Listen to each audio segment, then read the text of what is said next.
If you have a quick look here, can you see the bee on there? Can you get it? Mm-hmm. Okay, so what we're doing here, basically this is a festival about light, but the fundamental thing about light is actually the perception of it, which is color.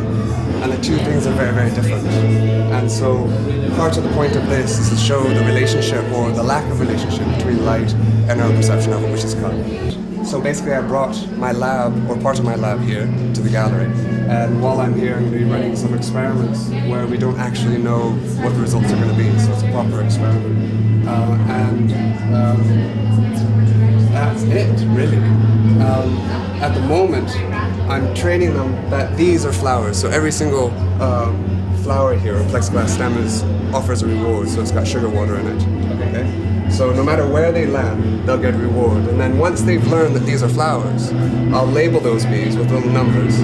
And then I'll start adding color to it. And the task that we're trying to train them to do is to go to the darkest flower, irrespective of color. Okay?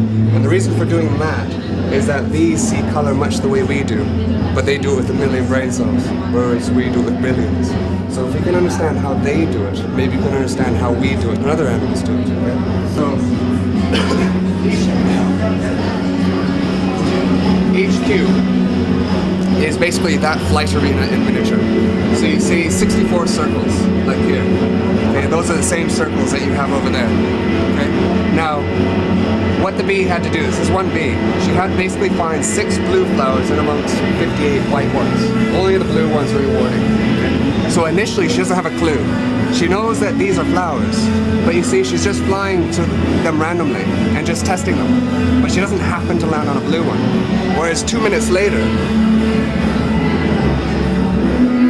you can see that she's happened to land on there, that happens to be a rewarding one, okay?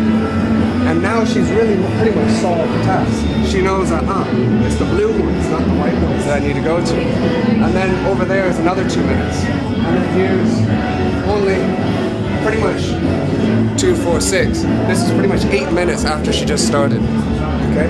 And you can see she goes to rewarding flower, goes to rewarding flower, goes to rewarding flower, and then goes home. So she learned it in So she's learned it. In fact, she only learned it in 2 minutes. Okay, it's called one-shot learning. And so if you look at it from the side, you can see she flies out of the arena, goes to 3 flowers, and then flies back home. Okay? And so are you going to make these cubes for these bees, for this experiment? No, so this will just be something that happens independently. So this will be a separate experiment.